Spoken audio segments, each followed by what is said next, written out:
Evaluation ছিল এবং আজকে আমরা আগে এটা সলভ করব, তারপর বাকি যে দুইটা আছে সলভ করবো, মোটামুটি হয়ে যাবে আমাদের। আচ্ছা, এখানে কী হচ্ছে, আমরা কোশ্চেন করবো, এই কোশ্চেনে যেরকম বলা যাবে হবে সেই সিরিয়ালে আমরা কাজ করবো, ঠিক আছে? আচ্ছা, এখানে কি বলা আছে, in a car dealership system, car dealership সিস্টেমে car can be created with different configuration depending on the customer preference. আচ্ছা, কাস্টমার যেরকম চাচ্ছে ওরকম গাড়ি বানাতে চাচ্ছে এই কার ডিলারশিপ সিস্টেম থেকে। Some cars may have only basic details such as the make, model and year of manufacture. এখানে আমাদের তিনটা ভেরিয়েবল দেওয়া আছে, একটা হচ্ছে make, model and year of manufacture. আচ্ছা, while other may include additional such as color, fuel type, engine type and price. এখানে চারটা দেওয়া আছে, একটা হচ্ছে কালার, একটা হচ্ছে fuel type, engine type and price. চারটা টোটাল, এখানে চারটা, উপরে তিনটা, টোটাল সাতটা আমাদের ভেরিয়েবল দেওয়া আছে। আচ্ছা, এখন আমাদের কি করতে বলছে, the goal is to create a class called car. আমাদের কার নামে একটা ক্লাস তৈরি করতে বলা আছে that accommodates this variations using constructor overloading. আমাদেরকে কনস্ট্রাক্টর ওভারলোড করতে বলা আছে। এখন কনস্ট্রাক্টর ওভারলোডটা কি? কনস্ট্রাক্টর ওভারলোডটা হচ্ছে একই নামে, সেটা হতে পারে কনস্ট্রাক্টর, সেটা হতে পারে ফাংশনের নাম, সেটা হতে পারে মেথডের নাম। সবগুলোর নাম যদি সেম থাকে, আমরা যদি কোডের মধ্যে একটু দেখি, এখানে এটা আমাদের একটা কনস্ট্রাক্টর, এটার নাম হচ্ছে কার। আমরা আরো একটা কনস্ট্রাক্টর নিছি, এটার নামও দিছি আমরা কার। এখানে আমরা আরো একটা কনস্ট্রাক্টর নিছি, এটার নামও দিছি কার। এই কনস্ট্রাক্টরের নামও কার। তার মানে হচ্ছে আমরা এখানে যতগুলো কনস্ট্রাক্টর নিছি, প্রত্যেকটা কনস্ট্রাক্টরের নামই হচ্ছে কার। একই নামে অনেকগুলা কনস্ট্রাক্টর যে আমরা বানাইছি, এটাকে বলে কনস্ট্রাক্টর ওভারলোডিং। তার মানে হচ্ছে যে আমাদের যদি এরকম যদি আমরা ফাংশন বানাই, সবগুলো ফাংশনের নাম যদি সেম হয়, তাইলে ওটা হবে ফাংশন ওভারলোডিং। যদি আমাদের একটা মেথড বানাইতে বলে, যে মেথডের সবগুলোর নাম সেম, তাহলে ওইটা হবে মেথড ওভারলোডিং।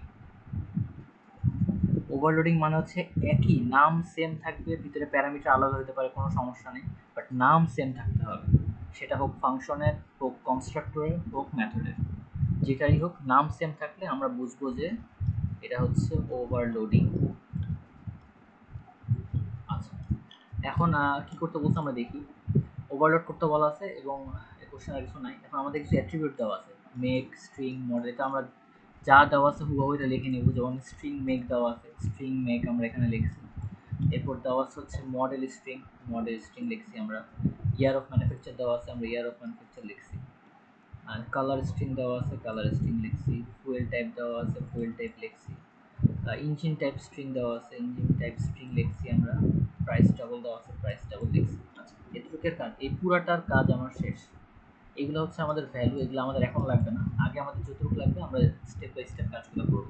আমাদের এটুকের কাজ শেষ, ইনিশিয়ালাইজ করার কাজ আমাদের এখানে ছিল, এই কাজটা পুরোটা আমাদের শেষ। আচ্ছা, এখন কনস্ট্রাক্টরের কাজ কি বলা আছে, এই constructor that takes only make, model, year of manufacture. এখানে আমাদের কনস্ট্রাক্টর নিতে বলছি যেটার মধ্যে মেক, মডেল আর ইয়ার অফ ম্যানুফ্যাকচার থাকে। আচ্ছা, আমরা একটা কনস্ট্রাক্টর নিলাম কার নামে, যেহেতু আমাদের ক্লাসের নাম কার, ক্লাসের নাম যেটা হবে কনস্ট্রাক্টর নাম সেটাই হবে। তার মানে আমাদের কনস্ট্রাক্টর কার নেওয়া হয়েছে। এখানে আমাদের নিতে বলছি কি কি, মেক, মডেল, মেক, মডেল আর ম্যানুফ্যাকচার, তিনটা। তো আমরা তিনটাই নিলাম, make, model and year of manufacture. এখানে আমরা একটা জিনিস দেখতে পাচ্ছি, এখানে দিস লেখা। এই দিসটা আমরা কেন ইউজ করছি, আমরা দেখতে পারতেছি আমরা যে এই কনস্ট্রাক্টরের ভিতর যে আমরা make, model, year of manufacture নিছি, সেটা হচ্ছে আমরা যে এখানে যে ডিফাইন করছি এটার নামের সাথে হুবহু মিলে গেছে। এই জন্য আমরা এইটা এবং এইটা ভ্যালুটাকে আলাদা করে বোঝানোর জন্য দিস ফাংশন, দিস মানে দিস ব্যবহার করতেছি। যদি আমরা এখানে মেকের জায়গায় এম নিতাম, যদি মডেলের জায়গায় এম ও নিতাম, যদি ইয়ার অফ ম্যানুফ্যাকচারিং এর জায়গায় ওয়াই নিতাম, সেক্ষেত্রে আমাদের এখানে দিস ব্যবহার করা লাগতো না। যেহেতু আমাদের এই মেক সেম হয়ে গেছে, এই মডেল সেম হয়ে গেছে, এই ইয়ার অফ ম্যানুফ্যাকচার, এই ইয়ার অফ ম্যানুফ্যাকচার নাম দুটা সেম হয়ে গেছে, যার কারণে আমাদের এইটা যে এইটা না, এইটা যে এইটা না, এটা বোঝানোর জন্য আমরা দিস দিয়ে আলাদা করতেছি। যদি আমরা এখানে এম নিতাম তাহলে এখানে দিস লাগতো না, এম এর ভ্যালু মেক, এখান থেকে সে বুঝে যেত। মডেলের জন্য এমও নিতাম, তাহলে মডেল এমও হচ্ছে মডেলটা বুঝে যেত। ইয়ার অফ ম্যানুফ্যাকচার যদি আমরা ওয়াই নিতাম তাহলে এই ওয়াইটাই হচ্ছে ইয়ার অফ ম্যানুফ্যাকচার, সে এটা বুঝে যেত। কিন্তু আমরা এখানে সেম নাম ইউজ করে ফেলেছি, যার কারণে এটা বোঝানোর জন্য যে দুইটা একই জিনিস না, দুইটা আলাদা জিনিস, এই জন্য আমরা দিস ইউজ করছি। এখন কথা হতে পারে এখানে ব্ল্যাক V6 পেট্রোল, এখানে আরও তিনটা জিনিস আছে, এই তিনটা কি জিনিস? আচ্ছা, এই তিনটা এখন আপাতত বোঝার দরকার নাই, এটা আমরা পরে বুঝবো, এটা এভাবেই থাক। আমরা তিনটা জিনিস নিছি, তিনটার ভ্যালু আমরা এখানে অ্যাসাইন করছি। আচ্ছা, ভ্যালু না, এটা হচ্ছে আমরা জাস্ট অ্যাসাইন করছি। এরপরে কি বলা আছে? এরপরে আমাদের বলা আছে যে make, model, year of the manufacture, colour. এবং পরের বার আমাদের চারটা নিতে বলছে, চারটা। এখন আমরা চারটা নিব, সব সেম থাকবে, শেষে শুধু আমাদের কালারটা অ্যাড হবে, বাকি সব আগেরটা।